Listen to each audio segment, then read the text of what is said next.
I can't take off my pants. Look, it's the haunted mattress. It's a gift from a friend. SpongeBob, I was so worried, I thought something terrible had happened. You must think I'm pretty dumb, huh? Nothing personal, lad. That's it. I'm moving out of this neighborhood. Take 2, 6779. Maybe it's the way you're dressed. I'm not crying, I'm laughing. As far as casting goes, my approach was first have an idea in my head for each character before going to a casting director who would find some potential people for that role. We basically found these people that sounded, I guess, like the voice that I crudely could do for the characters. We really spent a lot of time and a lot of sessions just figuring out what his laugh would be, how he would sing, how he would cry. Steve spent a lot of time dialing SpongeBob in. I remember Tom, he was looking in the mirror and looking at himself, and he said something like, oh, what's a sponge with SquarePants and a tie thinking that I could get a job at a fast food restaurant. One crying Johnny coming up. I thought about that name SquarePants, and I thought it was really funny. It describes what SpongeBob is literally, but also I think it's his character. He's a starchy little square guy, well-meaning, clean-cut little nerd. We knew that we wanted SpongeBob to be a character of indeterminate age, much like Jerry Lewis, or physically very, very rubbery and insane, you know, kind of a man-child, but you can't really pin it down. He goes to school like a kid, but he has a job like a grown-up. Hall monitor SpongeBob reporting for duty, ma'am. I'm ready to assume my position in the hall. You know, the character that Jerry Lewis played in those movies was very SpongeBob-ish in that his enthusiasm and desire to help people would often start a snowball rolling down the hill. Broken traffic light. Who's to say my monitor duties should end just because the bell rang? I can be helpful anywhere. This looks like a job for the hall monitor.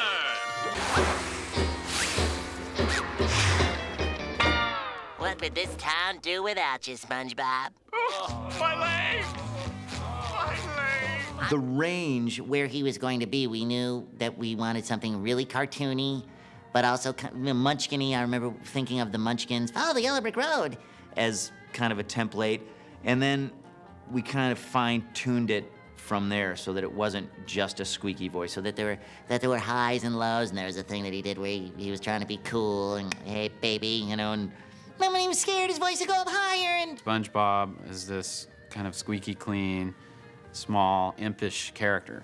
And so I was looking for that sort of voice. There actually is a cassette tape that exists of me doing SpongeBob and Steve Hillenburg doing Squidward. And that was the first time that we ever spoke on tape as those characters.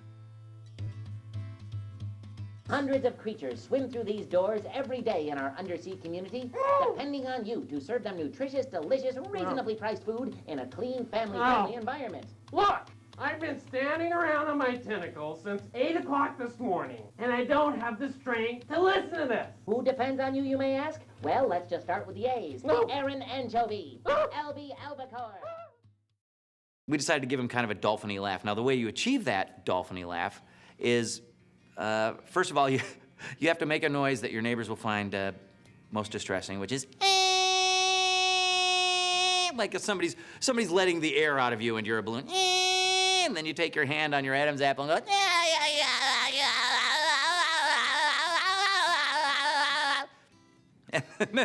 and then they give you money and your parents say, wow, that's weird that you can actually make a living doing that. Squidward is this curmudgeon, snotty, aloof, a wannabe artist. In a way, Squidward is the guy I can identify with most because he's a lot like us. It's a rock! A rock! He looks at SpongeBob, you know, he is crazy at times, and no one seems to notice except Squidward. It's a big, beautiful, old rock. Oh, the pioneers used to ride these babies for miles, and it's in great shape. SpongeBob! Will you forget the stupid pioneers? Have you ever noticed that there are none of them left? The That's because they were lousy hitchhikers, ate coral, and took directions from algae. And now you're telling me they thought they could drive? Rocks. He's got a good heart. He just covers it with this curmudgeon shell. I knew it. SpongeBob. You do care. No, I don't. I do not. That was just a cover. I don't. Yes. You actually care for that thing? Squidward has this big honking nose, and he's a bit of a malcontent. And so I just put everything up in the nose and gave him the oh, please attitude, and, well, there it was. Hold on there, little square dude! Hooray! For Sandy Cheeks, I was looking for a strong female character that could be friends with SpongeBob but not a love interest. They really bang around and do karate together, kind of like stunt buddies. And so that gets him into trouble, creates some conflict in the way they challenge each other. So, what's your name? Sandy. Sandy's all about her mouth because of her huge teeth. So she's right here. She's right here at the front with her buck teeth. And that's pretty much how I find Sandy. I have to go to the teeth. There it is. What is it? Can't you see? It's Texas. Steve was funny because he sent me all this research on Texas and slang. We worked a lot with the pacing, because as a squirrel, I thought she should be really spastic, and he thought she should be more reserved. But I think we found a happy medium. I'm not crying. I'm laughing.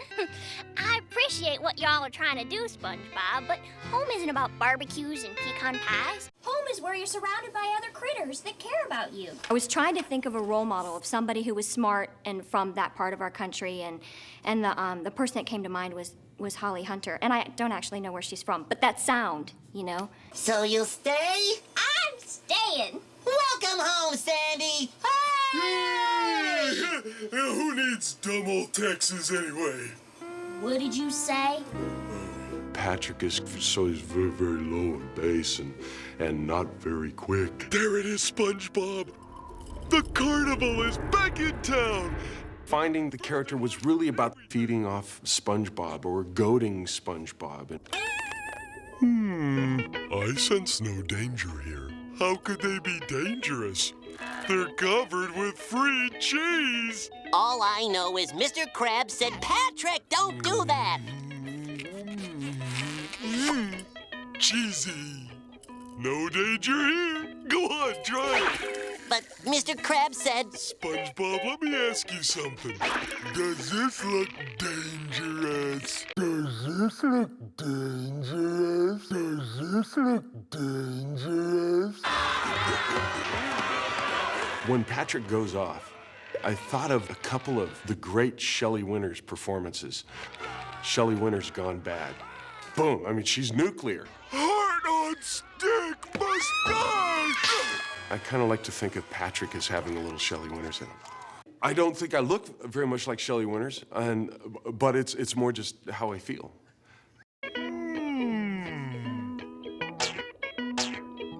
It's off to jail for you, Mr. Krabs. Patrick, you're fired. But I don't even work here. Would you like the job? Starting now. Boy, would I. You're fired. Mr. Krabs is probably the only adult, with the exception of Mrs. Puff, in Bikini Bottom. Steve actually can take credit for the laugh. He wanted something different than a typical pirate laugh, but still a pirate laugh. I went in, I. And he said, no, do it faster. I. Do it faster. Do it faster.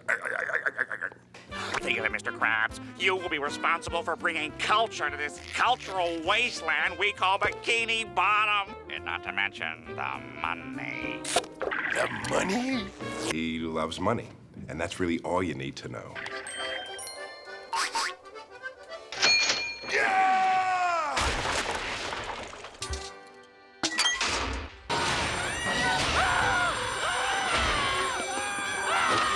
Can you spot him, Mr. Squidward? Down there, sir! There appears to be a Krabby Patty napping in progress. There can be only one culprit. Catch Plankton.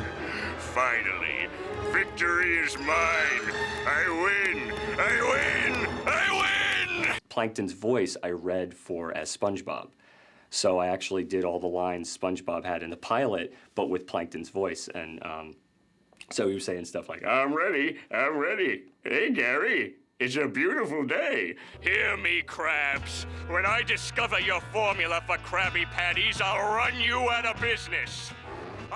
The cool thing about him is he's got two sides of his voice, which are one is, you know, his sort of, but then he can go to the good side, which is, I feel all tingly inside.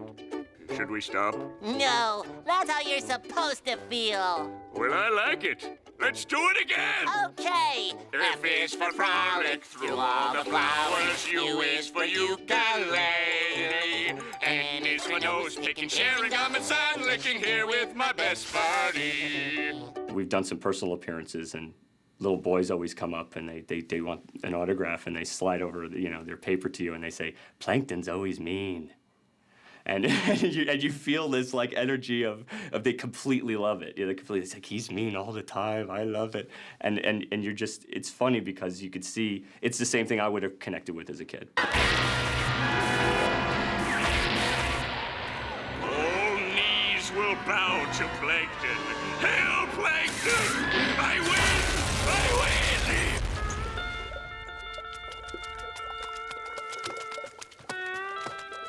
Hey, free Krabby Patties! Hey, look at that! The incidental voices can be anything in the show that is not what they call the principal voices, which are the main recurring roles in a show.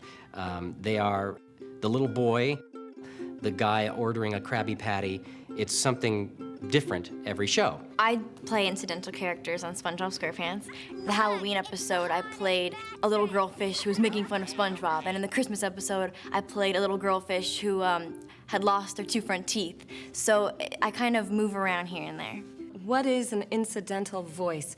Well, to me it is being at a wedding and telling a group of kids that you're not the voice of Sandy, but that you are on SpongeBob, and that you're just fish number 83, the occasional teen girl that's, oh, SpongeBob. It's different every show. It's like, you know, boy number 2 or, you know, eel number 76 or thought bubble number 7. Sometimes I do like a little kid voice. Or an old person's voice like that, or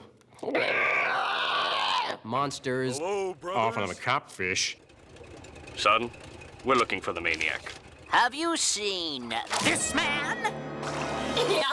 We usually have a great time during the records, which I think has a big influence on what you actually grab out of that. I think everybody really was suited. We always have the opportunity out there to do as best we can. And as an actor, we all appreciate that from Steve. They're all just really great people to be with, and people that I'm learning from all the time. I mean, astounded by some of the voiceover artists that come in there. It's like, I just need to step down, because these are the masters. It sounds stupid to talk about cartoons this way, but you know, really, Tom and Bill and Carolyn and Roger as Squidward, for sure, they're not really in the room. The real people aren't really in the room for a few hours. It's Bikini Bottom, you know, very much like channeling. It's a very Shirley MacLaine kind of a thing, where for 4 hours, you're this sponge.